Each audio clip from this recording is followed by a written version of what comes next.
All right. Good evening and good morning, everyone. I'm here in Rome, Italy. It's nighttime where I am. Thanks for joining this event on framing the climate emergency as part of this year's Media Democracy Festival organized by the Media Reform Coalition. The Media Reform Coalition works to bring together civil society groups, researchers, and media practitioners to develop policies and campaign for media reform in the light of communications environment that continues to be dominated by a handful of large, powerful organizations and is characterized by insufficient plurality, diversity, and accountability. I'm Antonio Lopez, and I will be the chair for today's panel. My other hat is I'm a chair and associate professor of communications and media studies at John Cabot University in Rome, Italy. To discuss media and the climate emergency, we're joined by a wonderful panel, and I can't wait to hear from everybody tonight. So I'll do a brief introduction, and then we'll get to the main presentation shortly. Benedetta Brevini is a journalist, media activist, and associate professor of political economy and communications at the University of Sydney. She is the author of Is AI Good for the Planet?, a book that I highly recommend. Addie Kuntsman is reader in digital politics and at the Department of History, Politics, and Philosophy, Manchester Metropolitan University. Addie's past research explored internet cultures in Russia, Eastern Europe, and Russian-speaking diasporas, digital emotions, digital memory, and social media militarism in settler colonial Israel, Palestine. Adi's current work focuses on selfies between political activism and biometric governance, the politics of opting out of digital communications, and environmental impacts of digital technologies. And we have Peter Hannam, who is now the economics correspondent for The Guardian in Australia, with a keen eye on decarbonization. Before that, he was the environment editor of the Sydney Morning Herald for 8 years, and his career in journalism includes being based in China, Singapore, Japan, and his favorite, Mongolia. So before we get started, just a bit of housekeeping. So you can check out the program for the week at the festival's website, which is mediareform, which is one word, .org.uk. And every session is free, but if you'd like to make a donation to the running costs of the festival, there is a donation button on the website homepage. Please, when you get to the Q&A section, keep your questions clear and brief so we can get in as many as possible. We structure this so that we can have as much discussion as possible. And please interact with the festival this week using the hashtag MDF22. And you can also tag us at Media Reform UK. Okay, so before our panelists join us, I just wanted to give a little overview or some thoughts about how to think about this particular problem of the climate emergency in the media. So we're giving this presentation on the heels of the most recent IPCC report. As probably everyone who's participating knows, it's quite grim, and it's reminding us that many of the trends that have been predicted are becoming quite regular globally. And in some cases, they're not only pervasive, but some of these trends may not be irreversible or may be irreversible. And of course, the news this weekend was not wonderful either. There's these extreme heat waves going on in the poles of the Earth. There was in the Antarctica 40 degrees above normal, and then in the Arctic it was 30 degrees above normal. So that's the state that we're in at the moment, and that's the context that we're having this discussion. So, one of the questions we're asking as media activists is, why are media not responding to the climate emergency on the level that the crisis demands, and what steps are necessary to get the critical mass to use the parlance of popular culture from that most recent film, Don't Look Up. And I just want to make a really brief comment because I want to try to create an umbrella to bring in these different perspectives that we're going to have today. I want to go back to 2006. John Naughton was giving a presentation to the Associated Press, And at the time, he was warning them about this new thing called blogging. It seems like hard to believe that only 15 years ago, a lot of people who worked in the media business were not really familiar or aware of the coming changes in the digital media environment. But what he was trying to tell them was that a medium, and he used the metaphor of like a petri dish that we have in biology classes, which can grow, which is something that can grow culture, grow, in the case of the experiment, bacteria, but in the case of media, the medium can grow culture, and that this new emerging digital environment was going to grow a new culture for better or for worse, and they should be prepared for it. I also want to make a quick comment about some of the ideas that were developed by Benjamin Barber, who talked about in this emerging new digital media environment, 3 possible scenarios for the future of technology and strong democracy. The first scenario is Pangloss, which is the status quo, which affords and constrains a mix of both pro-democratic and anti-democratic possibilities. The second scenario is Pandora, which is a worst case scenario, along the lines of, let's say, the Great Firewall of China or total surveillance and censorship. And then the third model is what he used, the Jeffersonian or hopeful model. So I want to put that into like an eco-media framing. And when I use the term eco-media, what I mean is that media is not only about the environment, but it's from the environment. And so it has a material characteristic to it as well. So we have to think about both the messaging aspects of it, but also the material impacts on the environment that media produce. So with that framing, I offer 3 possible scenarios using the concept of an eco-media system.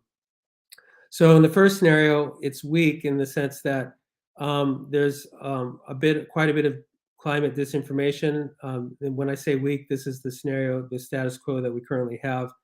And a media system is fairly dominated by fossil fuel messaging and propaganda, which promotes climate inaction. Carbon capitalism is the sort of the core economic model of the sort of dominant media system. But at the same time, social movements are able to catalyze and coordinate action using the various tools available. So it's not all doom and gloom. There's some hopeful aspects to it. But another characteristic we have to keep in mind is that media technologies continue to damage the environment in a fairly serious way. The second scenario would be the collapse scenario, which is where climate action is completely throttled. The news media fail to serve as a watchdog in terms of informing the public about the real climate emergency that we're dealing with, and that media infrastructures continue to pollute and severely damage the environment. The last and most hopeful scenario would be one of media resilience, where reforms are made in both journalistic practice, but also in the industry structures. And we have diverse, thriving, independent media industries cease polluting, and they respect eco-justice, and the publics are informed and engage in climate action. Okay, with that said, I would like to go on to our panelists. So each of our guests will speak for 8 to 10 minutes, and then we'll come together for a discussion. If you would like to ask a question, please add it to the comment stream on the platform you're watching, and we will take as many as we can. Okay, starting up, we have Benedetta. Okay, so thank you, Antonio, for this very, very interesting introduction that you gave. I actually share, the same concerns for the state of the environment, and of course, after the very recent call by the IPCC that has really kept telling us that we only have these 10 years to really take a very clear action to make sure that we don't go over the famous 1.5 degrees Celsius. And I want just to remind the public that at the moment our trajectory is closer to 3 degrees Celsius, which is increasingly worrisome. But I also wanted us to reflect on something that we really noticed in the last couple of years, which is that the pandemic has incredibly hastened and increased our reliance on technology. And we wouldn't be doing this together at this time if we didn't start using Zoom, using technology to socialize, to work, to study, to do all our normal activities in everyday life.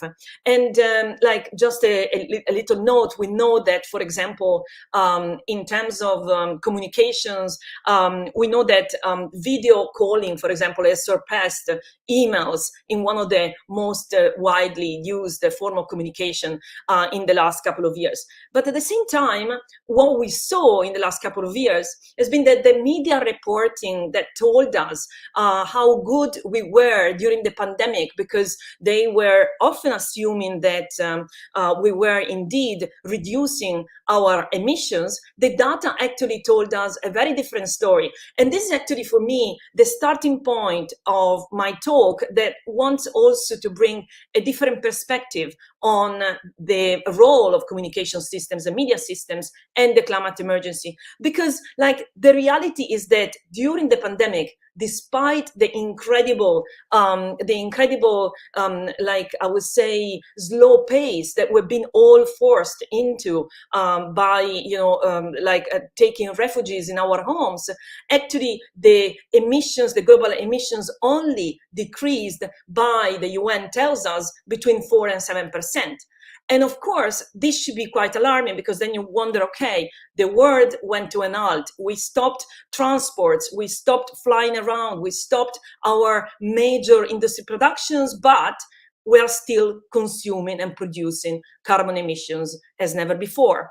And I started then questioning, why is that? And in fact, if you look at the data, you will very soon know that the incredible carbon footprint of the media and communication industries, and especially, the entire tech carbon footprint, is incredibly high, and it's actually constantly growing. And in fact, for example, we know that in terms of the world energy outlook, globally, 64% of the global electricity energy mix still comes from fossil fuels. And of course, how do we power our newly developed and incredibly accelerating information and communication systems environment? Through, of course, an energy mix that comes from fossil fuels, so from an electricity grid that is absolutely not sustainable. And of course, what we've been witnessing also in the last month has again told and showed the world how dramatic the reliance of fossil fuels is for the planet. And actually, once again, fossil fuels are at the center also of a major conflict. And so our decision has to really go only in one direction. But yet, we are also seeing constantly an increase in our reliance in communication technologies, which are actually also incredibly depleting in terms of energy. And this is actually something that is less known and less debated, not only in academic discussions, but also in communication policy discussion, in tech policy discussion. And this is actually what I really wanted to bring to the panel, because we have excellent speakers like Peter Hannam with a great expertise in media coverage of climate change. And then we have Adi that has been, constantly working also in the world of digitalities and what kind of choices we also have as citizens, as community, to act collectively to do something about this. But I actually, in my research lately, I wanted to really try to understand why and how to explain also to people and to policymakers how our communication systems work in a way that it's extremely polluting, and what we can do about it to reduce really the carbon footprint of the communication systems that we are so highly reliant on. And I want to give you a brief example from one of my recent books, Is AI Good for the Planet? Because I decided there to really focus clearly on one of the most, I would say, popular and highly talked about application coming from, the new realm of digital technologies and communication and technology development. And in order to do that, the crucial thing to do is really to start thinking of technologies and to start thinking of our digital ecosystem as in its materialities. And if we start considering, also the structures, the machines, the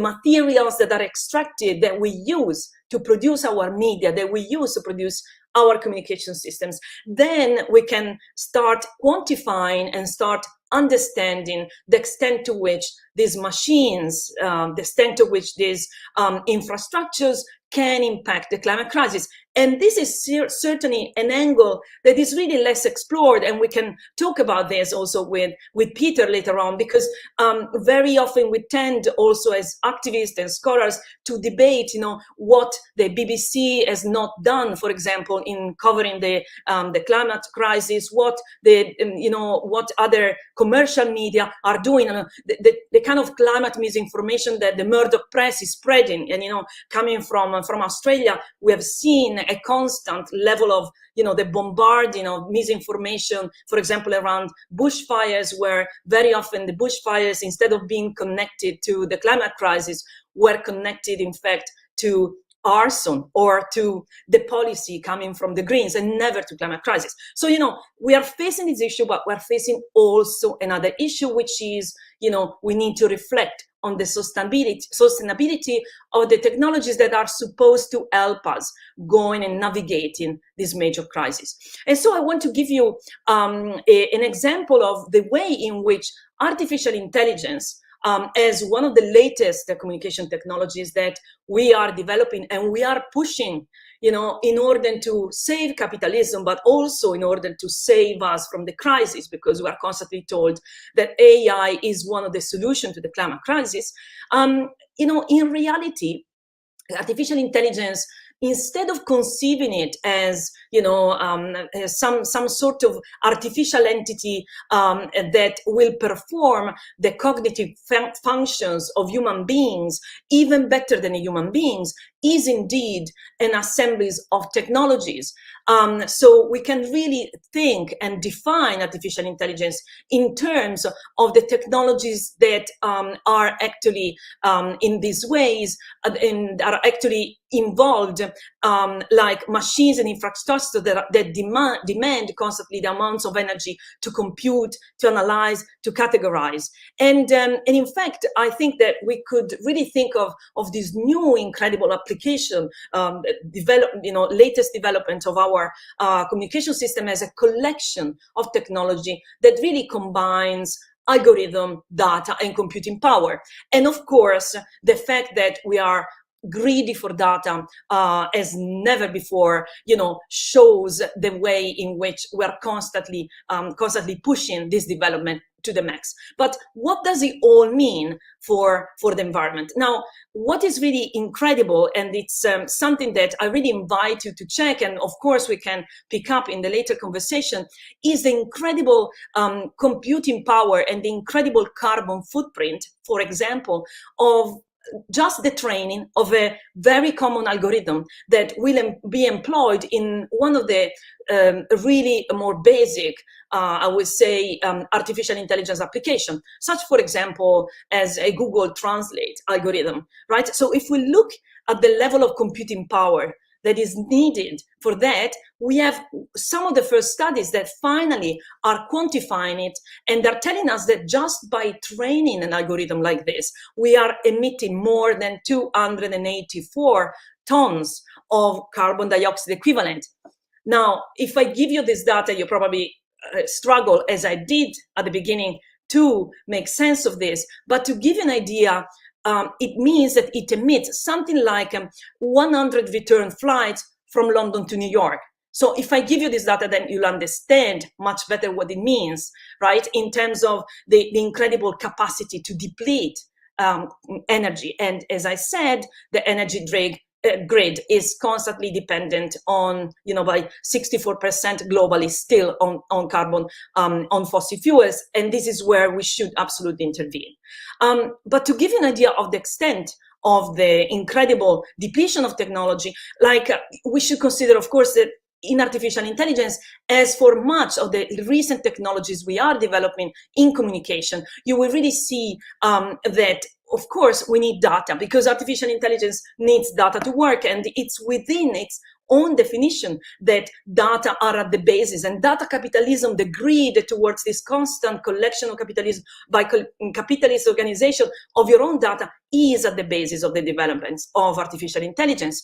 And because of that, of course, they need data centers. And we can, of course, debate this, because I think that data centers, even in mainstream media conversation, are very often at the center of a quest for more sustainability. And if anything, corporations have been highly involved in trying to make data centers more sustainable. But of course, that's not the end of the story, because, you know, in order to produce all our Internet of Things devices and the latest application of AI, we also need to dispose of them. Where are the devices going?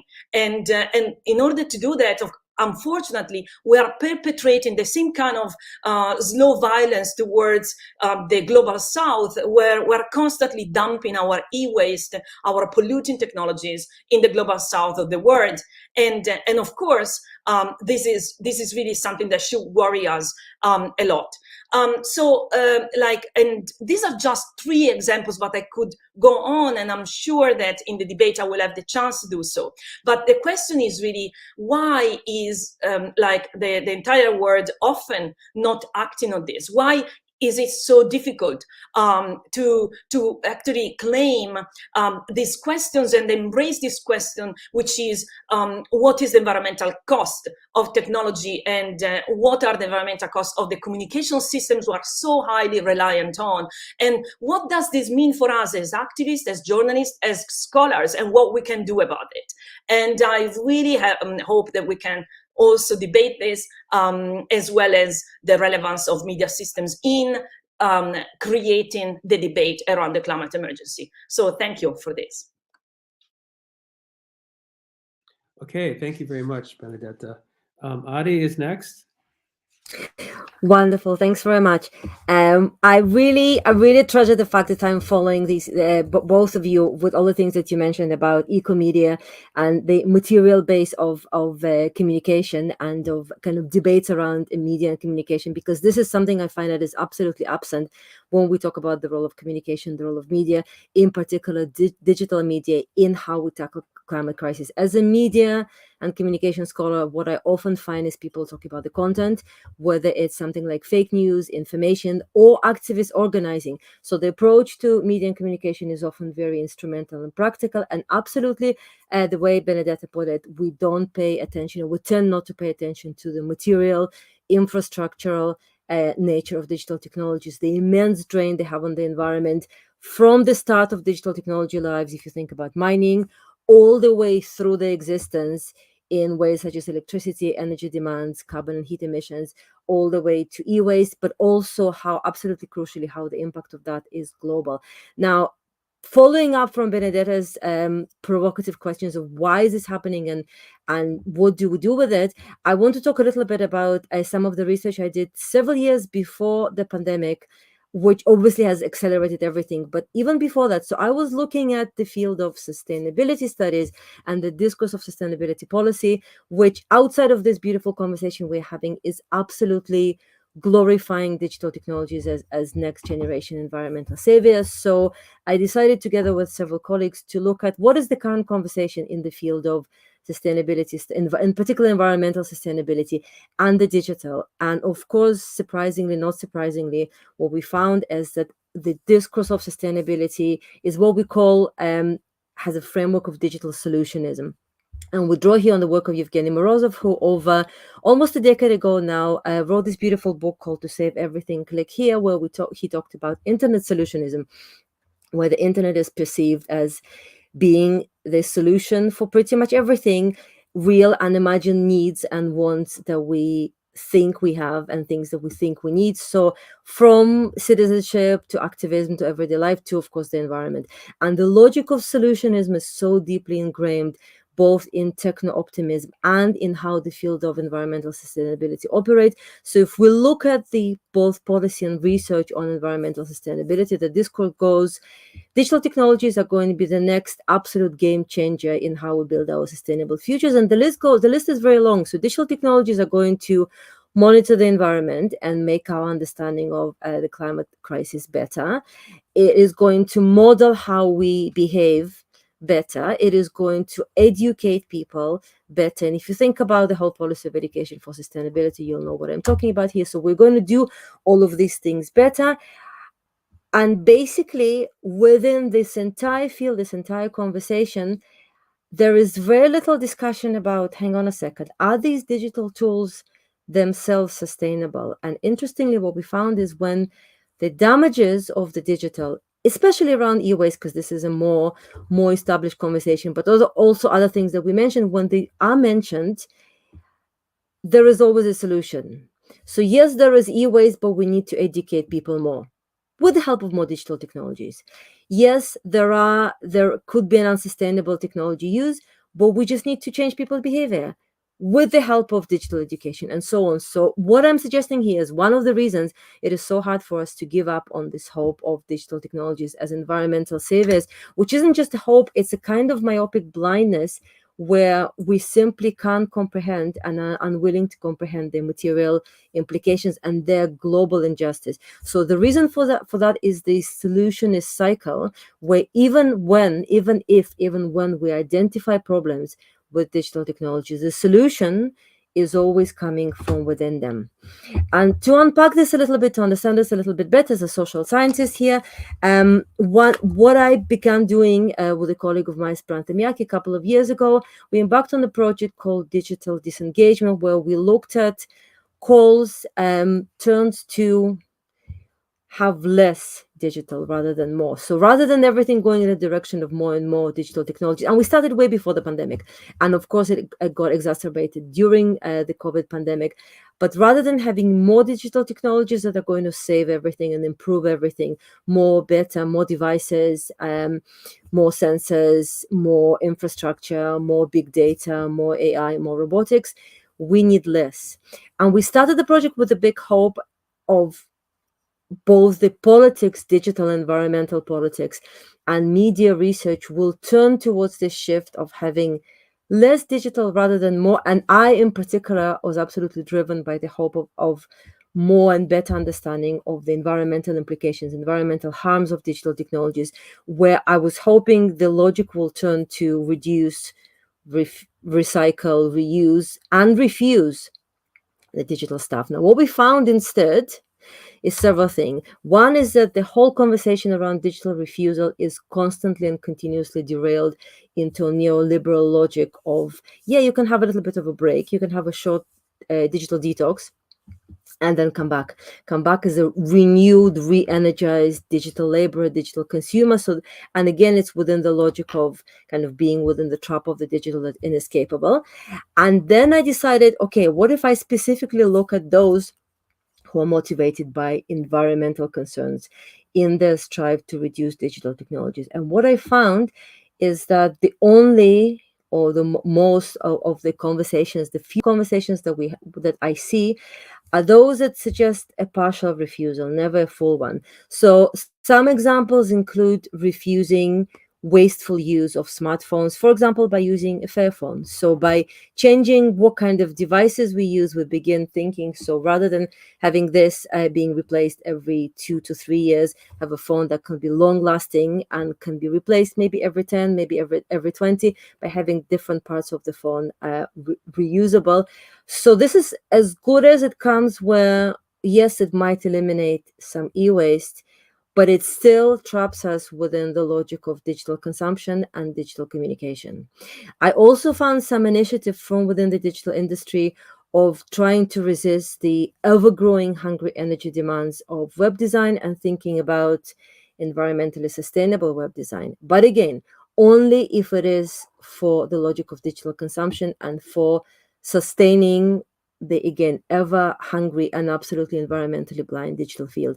So I don't have any specific solutions. I wish I did, but what I would like to put on the table in this conversation today is the absolute dire urgent need, not just for environmental communication that will bring questions of the climate crisis to the fore and will connect people and will galvanize people, but also continuous an ongoing conversation about what are the environmental harms, what are the material costs of us using this, even when we're using them for environmental purposes, be it activism or journalism. What is the materiality of the tools we use, and can we start with refusal, reduction, reuse, and refusal, not as something that can be an aberration, but as our starting point? What if we start thinking about the digital from the point of view of digital refusal? What if our first question, whenever we think of any emerging new technology, today it's AI, tomorrow it's robotics, the day after tomorrow it's going to be something else, what if rather than thinking how can we adopt it, how can we profit from it, how can we improve it, or even how we can make it more ethical, what if instead we asked, do we need it to begin with? Maybe we don't, and maybe we shouldn't. And I'll stop here. Thank you. Okay, well, I just happen to have a fair phone here, so I guess I'm one of those in the middle path between digital refusal and living within the digital. I look forward to talking more about this in our discussion. Okay, so Peter's with us. You want to go ahead and join for your presentation? Yes, good evening, good morning, wherever you are. So from a journalist's point of view, I'll take a different tack, I think, from my fellow panelists, a bit of variety there. And as time's short, I'll cut to the chase. What I wanted to say today was climate change is to some degree a background process that only seems to emerge in a way perceptible to the wider audience in spasmodic extreme events, when people are often occupied or distracted by the perils and hazards thrown up by that very event. It means politicians can deflect questions. It can ring cruel and insensitive to be telling a community, you should not have built your home in a floodplain, even though there might have been a socio-economic reason that gave people few other choices. So when it dies down, normal life often resumes and the wider news cycle churns on. Weather, though, is in almost every news bulletin and affects most of us every day. And it's the starting point of many a conversation. But to perhaps mainly British audience, that's probably stating the bleeding obvious. Anyway, sometimes the news cycles hardly pick up on extreme events at all. Right now, off the Queensland coast, the world's biggest coral reef, the Great Barrier Reef, is becoming less great. It's bleaching for the 4th time in 6 years, and the first time in a year with a La Nina weather event, supposed to be the cool phase of the Pacific and globally. That suggests corals could now bleach in any year. It doesn't have to be a hot one. That should be a shocking event that features prominently both in the news and the politics, not least because here in Australia, we're just 2 months from a federal election that we hold every 3 years. But the bleaching barely got a mention, beyond the Guardian's ongoing coverage, if you'll forgive the plug, and a smattering of few other reports, including on page 22 of the newspaper I used to work for on the weekend. That, by the way, was behind coverage of the 90th anniversary of the Sydney Harbour Bridge. Not so big or round a number when you think about it. Anyway, I'm digressing, but what I was hinting at the start was that climate change can be a difficult thing for the media to keep in focus when there are so many other apparently more pressing matters.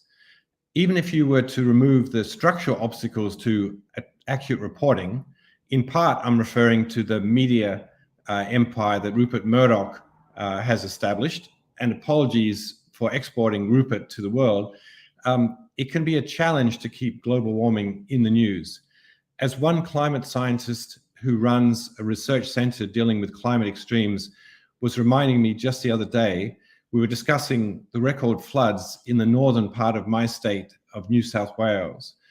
Every weather event is affected by what we've done by pumping up so much greenhouse gas.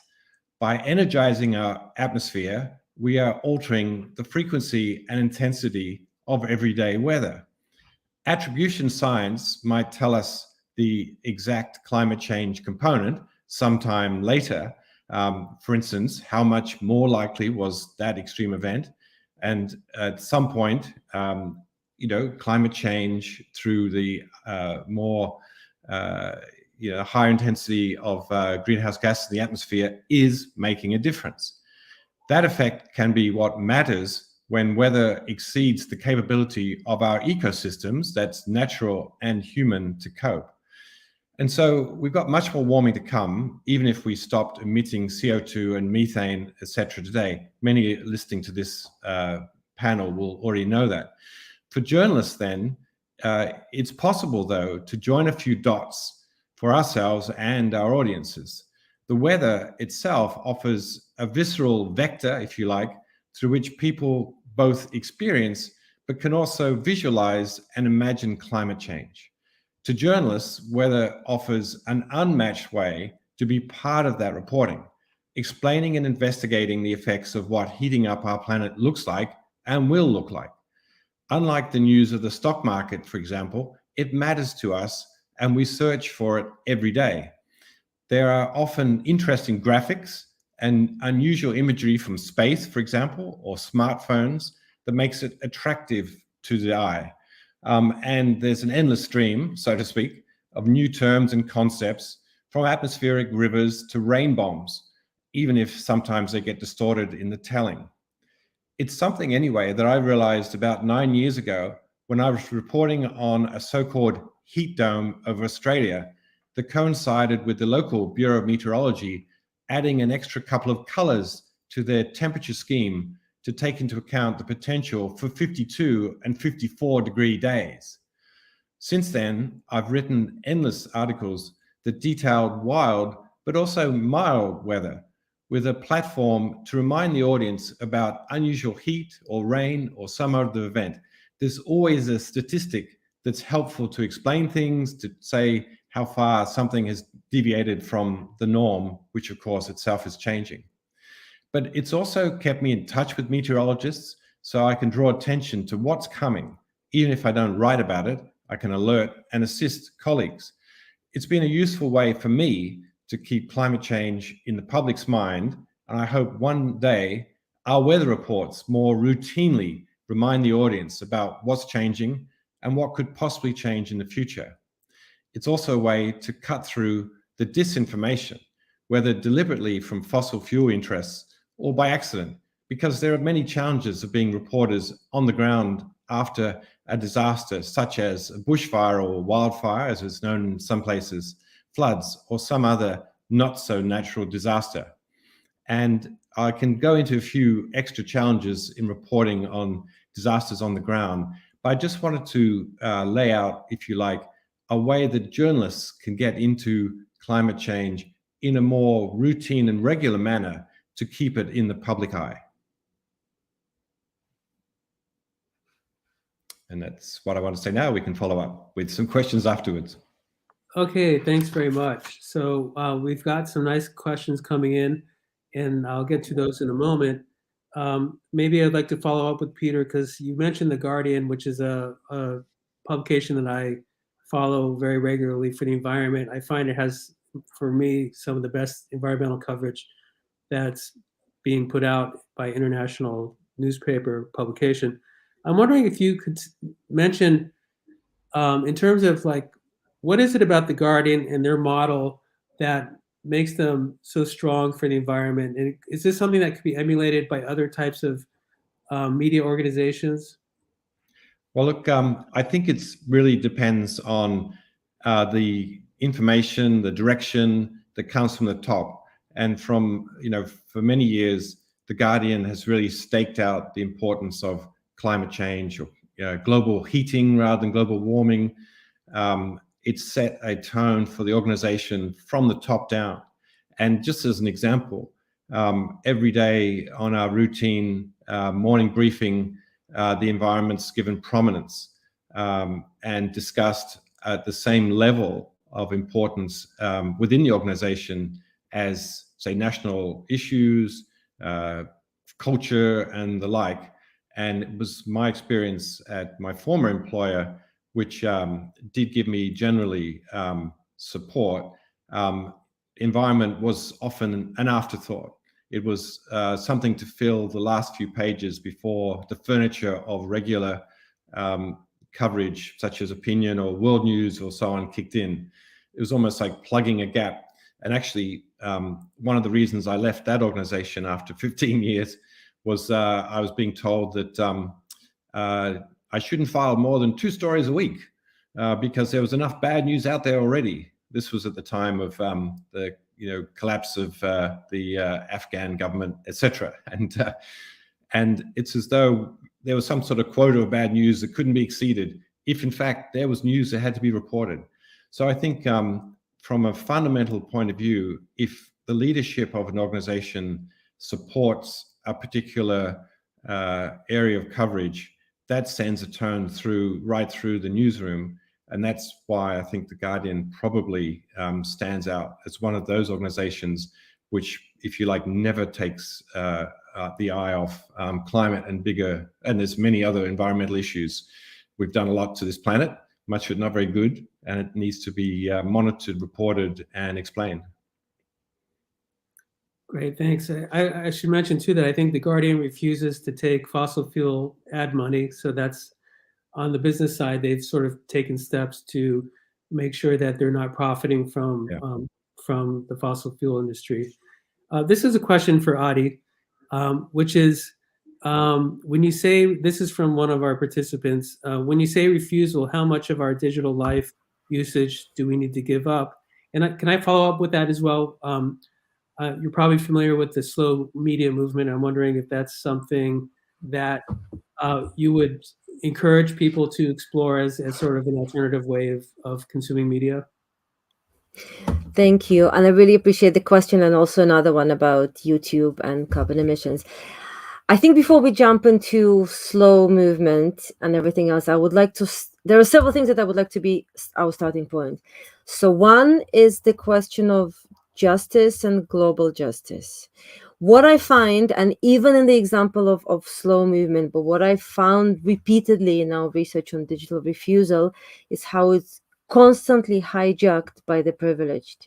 So things like digital detox, or I'm going to not answer my emails in the evening, I'm going to do things slowly, all of them, and kind of echoing the very privileged, usually well-off, ethical aware consumer. And I'm sure everybody here in the panel know this very well, better than me. They are about feeling good.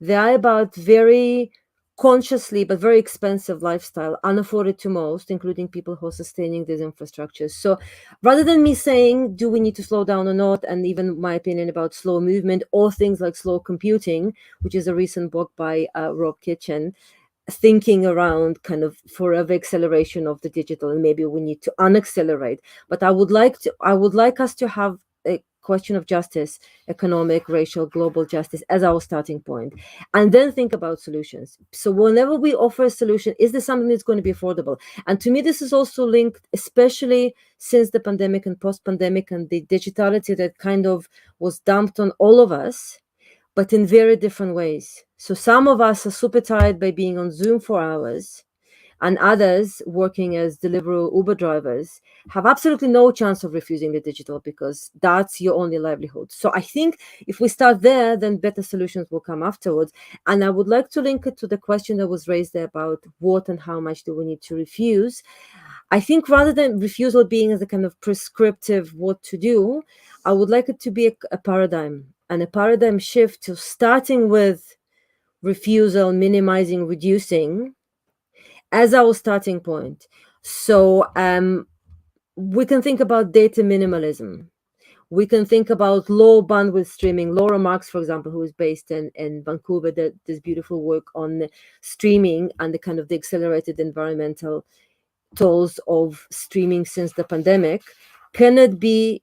It's not that let's all stop watching Netflix, but can the technology be a lot less demanding while we can still watch stuff? So to me, it's about figuring out not individual practices, because if I just will switch off my Facebook or even get a Fairphone, it's not going to change the global economy and its environmental harms. It's rethinking, and I think a lot of us here in this room will say, down with capitalism, but it's rethinking, down with extractivism, down with global colonialism. But starting from there, we should then always have this guiding question: do we need this technology? What is it going to do? Who is it going to benefit? And who is it going to completely deplete? And to me, this is a much more effective way of going about it than simply slowing down, because I feel like this would be slowing down for the privileged, as much as, you know, we would love to, right? We have too many emails, too much, but we are not the key victims of the environmental crisis and of the digitally induced crisis. Benedetta, I wanted to follow up because there's a few questions in the chat about the carbon footprint of YouTube and Google servers. And I think that Adi brought up something important, which is on the server side, they have to start changing the way that these technologies are functioning in the world. What are some like changes that you would propose that are feasible, that are on the table? I know that some of these technology companies are trying to transition to at least more renewable energy for, you know, powering their servers. But, you know, the other impacts that you've talked about also include the whole, you know, the way our devices are produced, which is very carbon intensive, and like the way that chips are made is incredibly carbon intensive. I'm trying to figure out, like, what is the leverage point? Like, I know that we have to change all of our practices everywhere, but like, what is the point in the industry where you think some changes can be made? Well, actually, when Adi was speaking, I couldn't agree more on the need for collective action instead of, the constant blaming on individuals and like almost assuming that individuals that normally are called consumers instead of citizens can actually achieve many of these objectives by ourselves. We can't.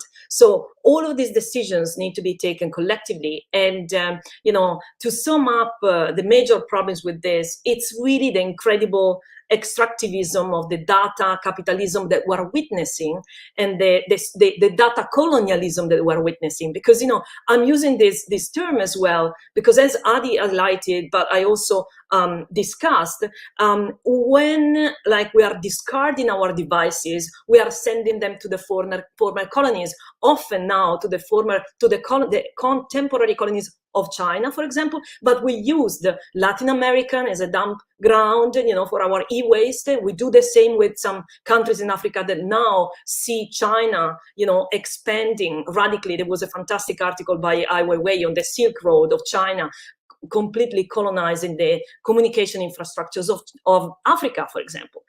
So these are really questions about the infrastructures, but the usual questions are, who owns what? So what are these major corporations, and why do they have all this power to decide instead of us how is our computer and communication technology going to look like, and in the present, but also in the future. So in order to give an answer to what you're saying, we need an intervention, which is a global policy intervention. And we need to first tame what I call the digital lords, because I don't want to use the term platform, because platform is a very neutral word to define something like a business that seems to have been growing just out of their incredible capacity to innovate. No, it's a business that has been growing because we let them grow on the basis of huge investments in terms of public money that have been invested through universities, and we don't totally forget universities, and defense money that led to the creation of the internet, that then has been completely colonized by huge corporations that are taking all these decisions for us. So what do we do about this? We need to demand for sure the fragmentation of this power, because if we have monopolies, even for Adam Smith, they wouldn't work. It's one of the greatest examples of market failure, right? So we need to intervene and make sure that are not, as powerful as they are, because at the moment, when they launch and they establish a new data center, it's only in their power to decide to what extent the data center is going to be sustainable. And the interesting thing about all of this is that politicians don't seem to be so aware of the level of incredible pollution and incredible carbon footprint of data centers and technology, but the industry is. So we need first really to engage with the industry. I was on a panel in Germany at the AI, like an AI Aspen Institute panel, and they were constantly, the Microsoft, the director of Microsoft actually had to say, yes, we know we have a problem. So they are, in fact, fully aware of the issues, and they're saying, and this is why, for example, we are trying not to build data centers in areas where there are constant bushfires, or there are constant, for example, droughts, you know? So because we learned that the cooling power of the server farms is one of the biggest issues, like coupled, of course, with the access to the local grid. So what to do about it? Of course, you have to, push them also, right, to be more sustainable. So you have to push the industry to do more. But the crucial question is always, like, we only have 10 years to act, right? So I was talking to engineers and asking them, okay, so how many years do you need to make sure that these data centers are completely reaching zero in terms of the carbon footprint? And then we say, well, we're still working on it, but we're not totally there yet. Yes, I know they're not totally there. And very often they keep building them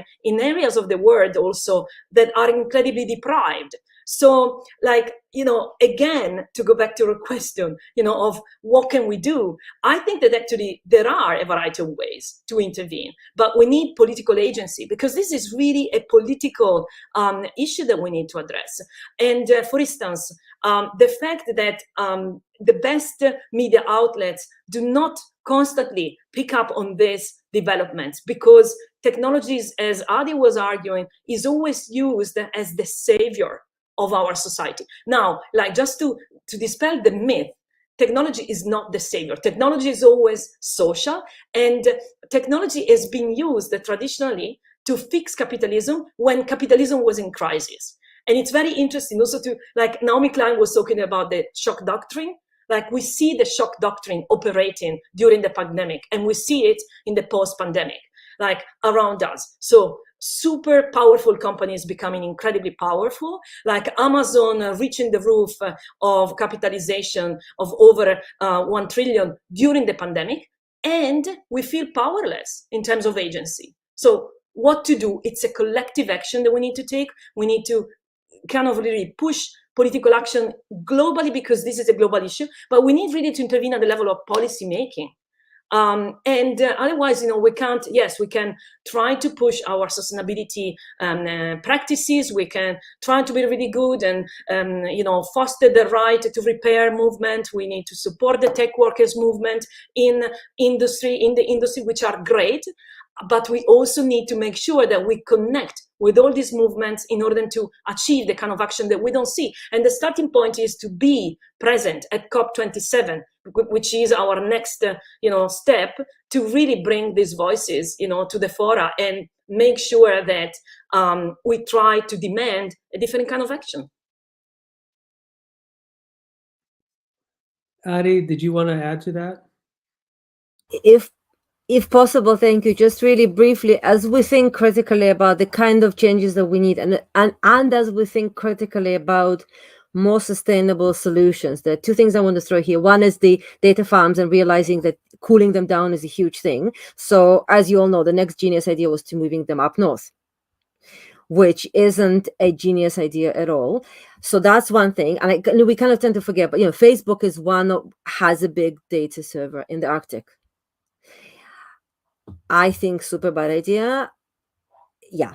So that's one. But also, so this is kind of where things go geographically, but also where things go socially. So when we think about, for example, using this enormous power that computers are producing, that the heat that data farmers, data servers are generating, directed towards what is seen as sustainable energy, for example, using it for heating. And you might think that this is amazing. So there are a couple of data farms in Nordic countries that are used for heating in winter. It's very cold, so that's beautiful. I didn't see people asking questions, what will happen when the amount of heat is going to be more than the amount of heating that is required to heat houses? And that, to me, is part of the same issue as moving servers in the Arctic. The second one is, and again, this is the move that I've seen where This so-called interventionist technology for social good kind of projects are often done on the back of people who have nowhere to escape and nowhere to refuse it. For example, housing projects. So one of the kind of areas, communities where this experimental, supposedly sustainable energy using servers to heat houses is being pioneered is in social housing. So if you're in a social housing, as you know, you have nowhere to run and not much of a say. So what we need here is a really, really careful, thoughtful thinking around whenever environmentally positive, thoughtful, sustainable solutions are offered, actually look at what they entail, who's going to gain, and who is paying the price. That's from me. Okay, thank you. I want to bring Peter back into the conversation because there's a question from one of our participants about, in terms of journalistic practices of reporting the facts, and maybe, I don't think this is in the question, but I think the implication is like, how do you tell a story that helps people understand that there's a problem that it needs to be acted upon while also maintaining your integrity as a journalist?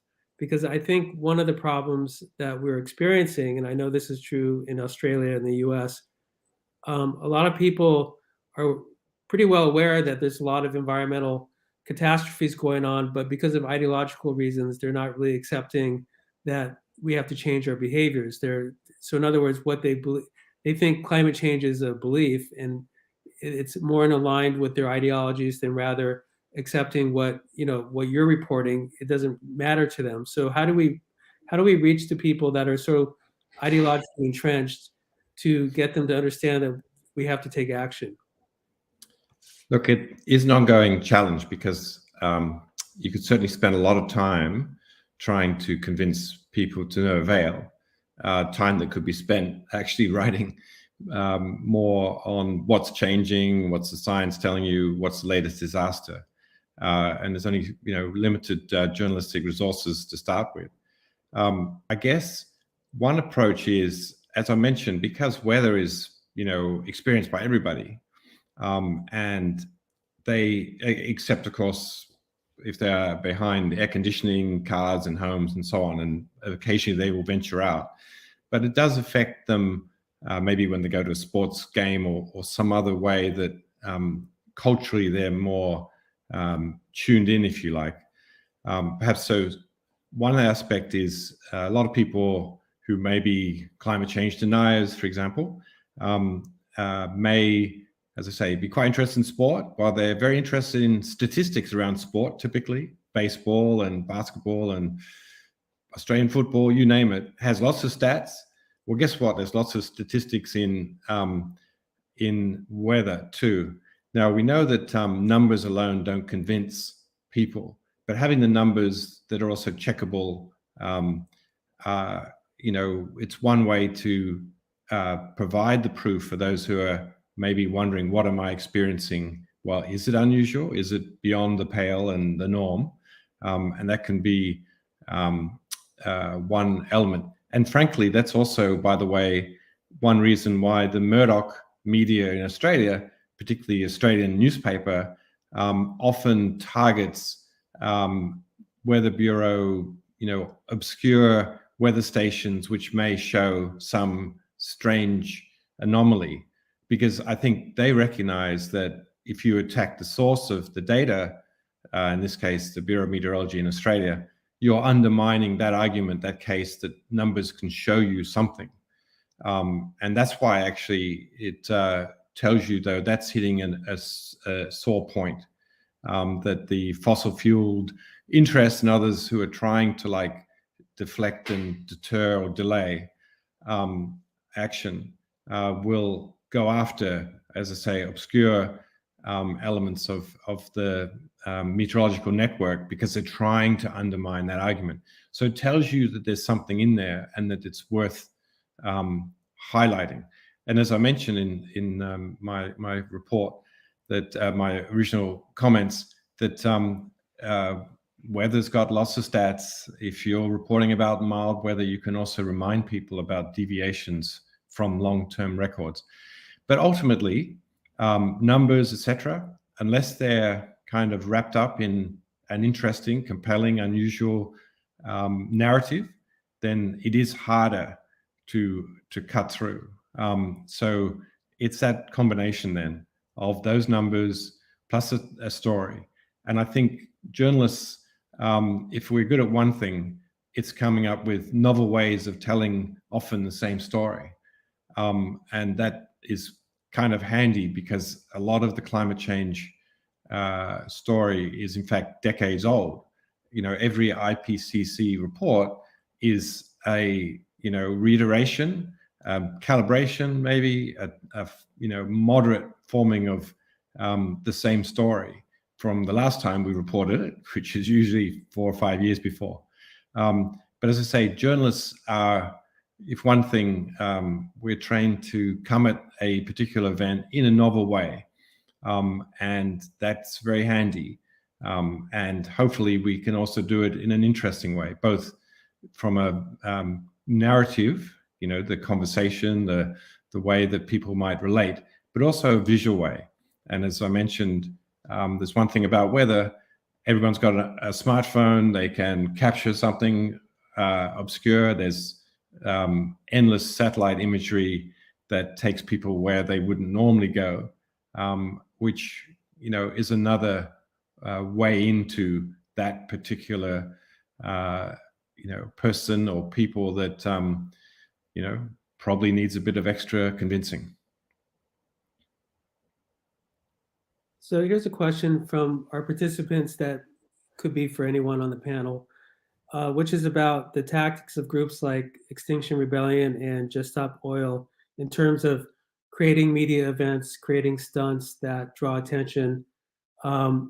Do people feel like these are effective in terms of, this is an old tactic that the Yippies developed back in the 60s, which was to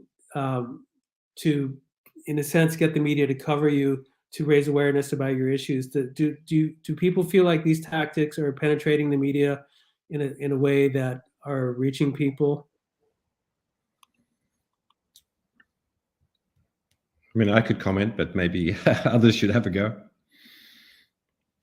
Well, why don't you start, since you're in a newsroom? Yeah.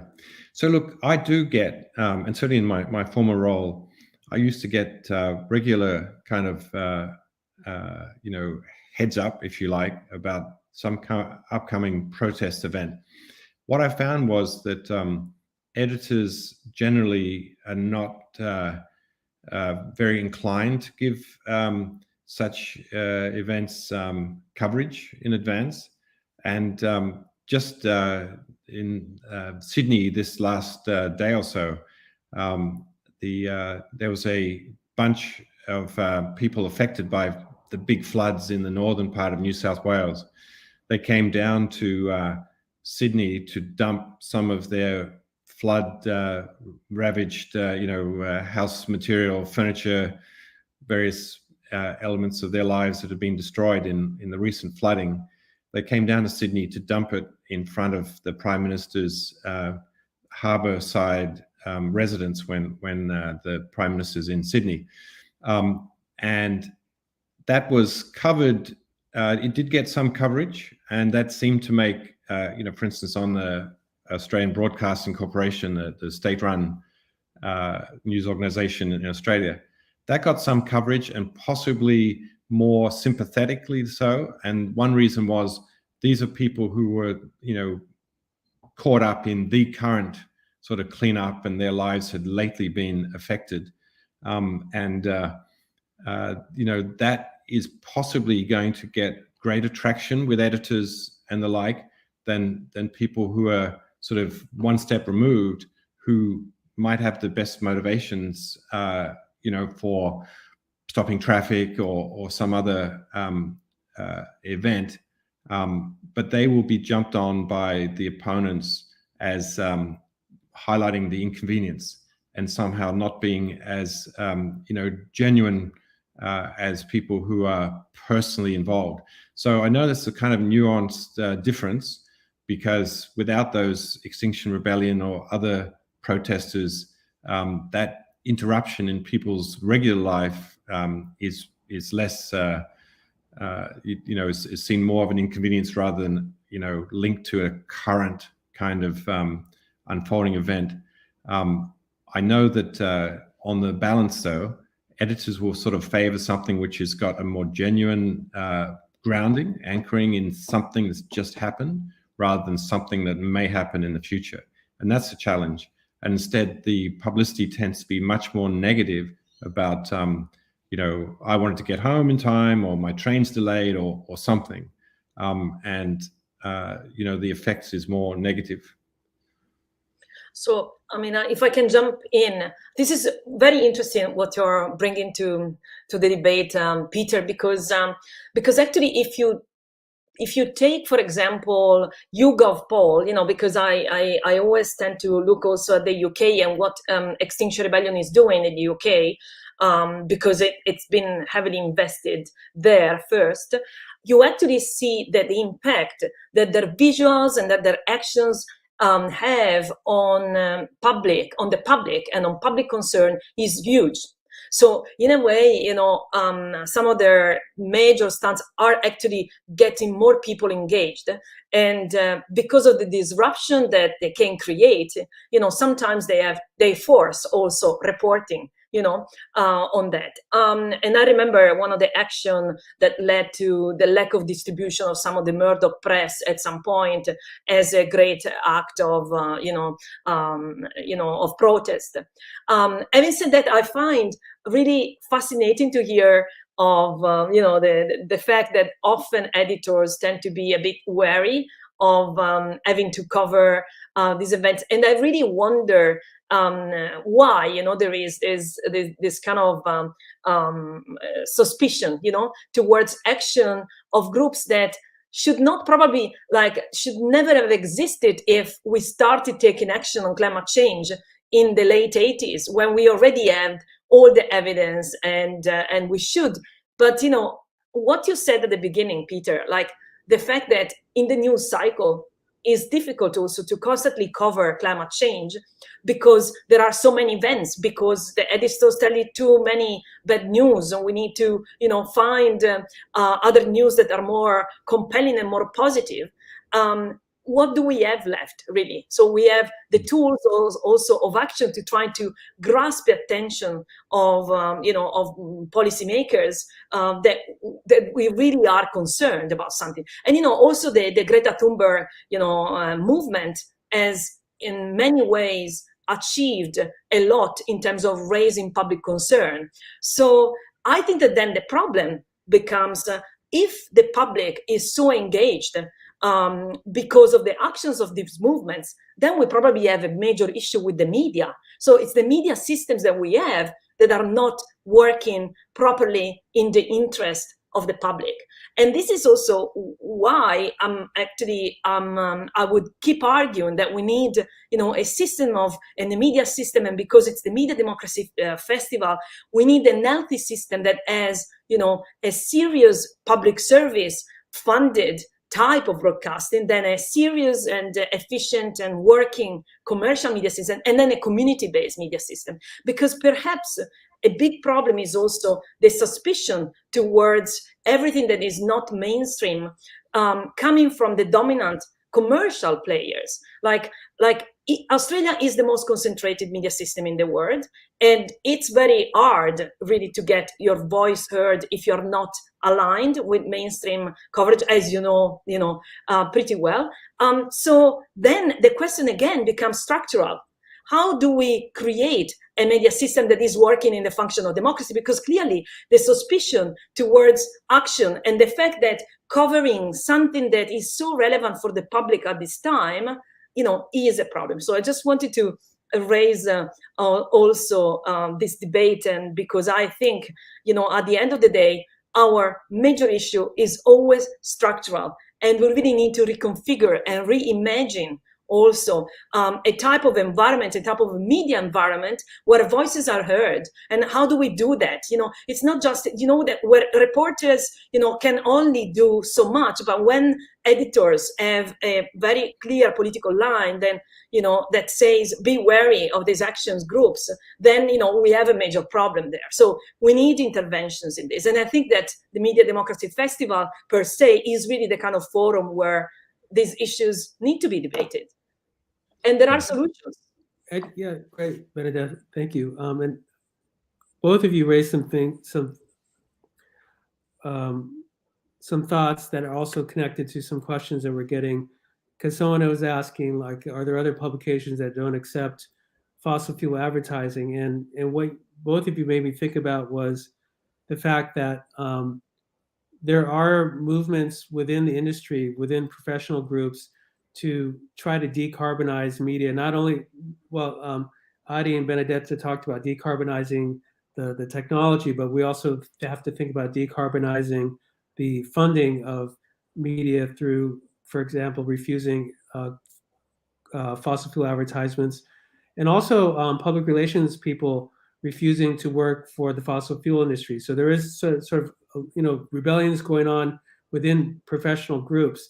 And unfortunately, I don't have the names of these groups off the top of my head, but I know that there's someone named Jamie Ham founded a group to get publications and news media or media in general to stop accepting fossil fuel advertising, and also get people who work in the business to refuse to work with fossil fuel industry. So I think those are important points of resistance. Yeah, and if I can add to that, Antonio. In fact, the Guardian decision that has been triggered by a very long history since Alan Rusbridger, before standing down from his editorship at the Guardian, decided to launch the "Keep It on the Ground" campaign. I don't know if you remember. We're talking about decades ago now. So that was the starting point of a series then of action, and then it became one of the major newspapers to really decide not to accept fossil fuels money in terms of advertising and so on. That triggered, for example, and with the help of 350 degrees, we should remember their involvement and their incredible action in pushing the investment and in keeping track of the name and shame, with a sort of a name and shame logic, keeping track of all the institutions that have been involved in divesting. It has triggered a great, I think, debate on the decarbonization of media news outlet. And for example, Reuters, was supposed to be next, and I know that they're under major pressure, but at the same time, there is still a long way to go also in that direction. And there is still a long way to go, for example, in universities, even though we have major universities that pledged, to join the decarbonization. But it's very hard also for us as academics within the institution to really get an understanding, because there is not enough transparency of, for this kind of investment in fossil fuels. So as you said, the professionals, have to be highly working together also to say no. And for example, as journalists, as academics, we should really join the other professional organizations that have been better than us, for example, in decarbonizing. And for instance, the financial sector is highly involved also in that. And that the insurance sector, for example, is constantly refusing, for example, new projects in coal mining, or funding, or giving insurance to new fossil fuels-led initiatives. So I'm just saying that there is a lot to work, but I see movement, and I see that this is all due really to the great action of major global activist organizations. And I think 350 has done a fantastic job with this, for example. But the universities are still lagging behind. And I was chatting to UNESCO because of my role, for the Environmental Impact Committee of IMCR, which is our major organization in communication and media. And we are still trying to push having, a sort of a reward for the institutions that really become fossil fuels free, but we are still a huge way to go. And so it needs to start really with us, but it's a structural change that we need. This is a question for everybody, building on what we've just been talking about, which is there's some discussion coming out of environmental communication about this idea of breaking climate science and the way that we do it. Breaking climate silence, which is, that we're not, as a culture or society, we're not taking collective action because we don't talk about it, and we've sort of spun out into the spiral of silence because for some, we don't want to be ridiculed, or we don't want to be controversial in our social settings, etc. What do you think of this idea that that one of the most important things we can do is start climate conversations, in the sense that, like, where would we as sort of media activists want to bring in these climate conversations? So, for example, I think that both Benedetta and Adi pointed out that quite often when people talk about media, they don't talk about the carbon footprint of media, or the material impact of media technologies. That sort of, because of our biases about being so pro-technology, that we sort of ignore these things. And it's great that for this festival that we're participating in, that we actually have the forum to talk about this, and this is a good breakthrough. Where would you see, or where would you recommend people who are listening right now or watching us to what the steps that they could do to break climate silence, and if there's ways that you've done it in your own professional communities? Or just to start climate conversations. Maybe any of you have had experience with this within your departments or with your colleagues, with universities. Like, what do people recommend?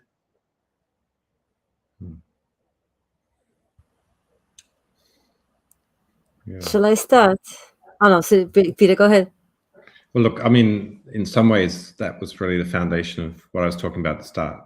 That people do discuss weather. That's something that climate is the aggregation of weather. It's the way in. It's the way to change conversations, start conversations. That's one thing. And actually, in the discussion about the effectiveness of activists and so on, it did make me think that if the activists focused, let's say, on media executives and their homes or their offices, rather than on political leaders, you actually might get more traction. Just park that thought. But that's, generally the conversation has to be, there is a certain fatigue you have to be aware of. There's a timing in a sense too. And there's, and so it has to be calibrated to the audience you're trying to get through. And you modify that accordingly. But where there's rightfully anger over, and more of us will get exposed to more extremes more often, it's to keep those conversations, well, start them and keep them going longer, because we know, as I say, the media cycle will move, turn and churn pretty quickly. I was talking to one of the people involved in the flooding up in the north of my state just yesterday. And she was saying when all the TV cameras came, they thought, here's the cavalry, things are going to change. Of course, the cavalry comes and stays a very short time and goes. And actually, just on that, 2 points. One was that locals trust locals. And so outsiders, like often we are in the major capitals, trying to get to an audience which is possibly retreating ever more into narrower groups. Locals do trust locals. So maybe the people who are trying to connect and explain and to help during rescues, during recovery and the like, that's one place where maybe having information that's tailored for them, that these locals can then share with others, is the way to go.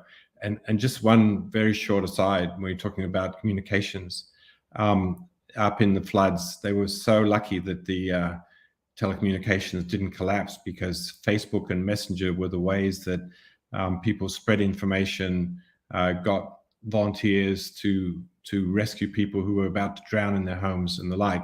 And it was actually a shared Google document that became the basis for disseminating information, which, among other things, tells you that we are not very good at preparing for these sort of events from a communications point of view. And despite having many recent examples, we don't seem to be learning the lessons. Anyway, I throw those two things in as really an aside, but perhaps interesting for the general discussion. Adi? Yeah, I was going with something similar. I don't think it's the lack of conversations. I think there are too many conversations, and we should be asking ourselves, why is it that despite the conversations, things are not happening? So to me, this, and it resonates a lot with what Peter said. So it's not that, I don't actually think there is a silence, climate silence. I think it's conversations that fall on deaf ears for structural, political, and effective reasons, and we should start unpacking those. There are many. One of them is that the conversations that are happening in places that aren't interesting or sexy enough to be showcased. And I wanted to bring this up. I don't kind of want to get into the discussion around Extinction Rebellion, but it's the sexy, big, flashy, often Western and white presence that gets showcased, and other voices that get silenced, and also other communities that actually do daily survival in the fact of absolute climate devastation and are having these conversations, but they are not, they wouldn't be recognizable by what we might mean. Where is the climate conversation? So I think we need to be asking, we kind of need to radically undo how we think about what we mean by having a conversation, because we've been having them for long enough time. More specifically, when I look at, as a kind of small example, when I look at the stuff around absolute blindness around materiality of the digital. So I was delighted when I saw Benedetta's book, and it was like, finally somebody writes a big book about it, but it's not that it hasn't been said. It's been said for a while, and there is this beautiful work. I forgot the name right now, but one of them, that is one of your co-authors from Carbon Capitalism, talking about Ecomedia. Talking about, sorry, I didn't hear. Ecomedia, yeah, Ecomedia. The name just got out of my head. Yeah, I mean, 10 years ago. Yeah. Eco-ethics of Ecomedia, 10 years ago. You look at media studies, nobody wants to talk about materiality of the digital. And this is just one tiny example of the bigger conversation. So it's the structures of deafness, and I call this structural myopia, which is politically driven, structurally held, and then experienced on individual discursive, disciplinary levels. So I think we need to dig there.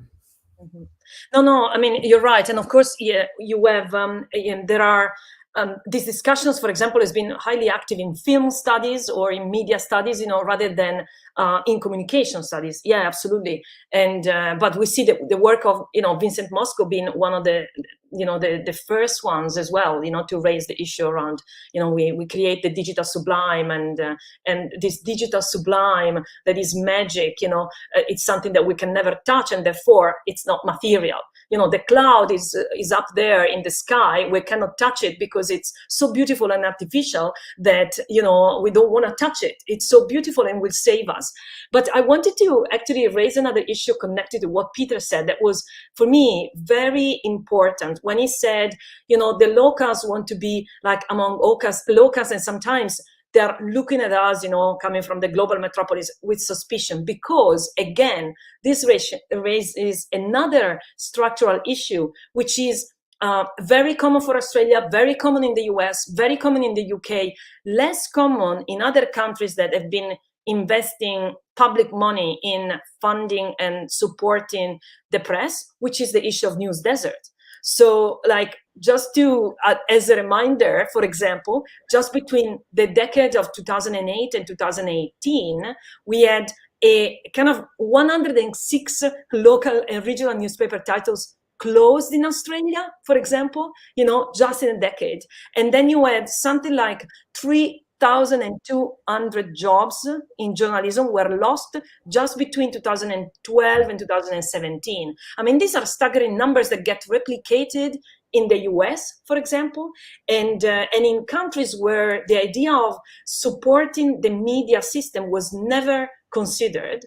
And perhaps really, in order to be aware and raise awareness, we need to actually re-establish and re-foster this kind of local journalism as well, because local and also from the global South communities where we don't have any correspondence to report on these issues, So that could be the kind of intervention that we also need, because if there is suspicion when we go to report from, London to Northern England, and there is the same suspicion in Northern Queensland where or in Northern New South Wales where the floods are hitting at the moment, then we should argue that in order to have the kind of global voice also of Global South communities heard, we need to be there also in terms of media. So we need, again, an intervention that means more funding, more resources, but also the kind of independent public interest-led local journalism that we are missing.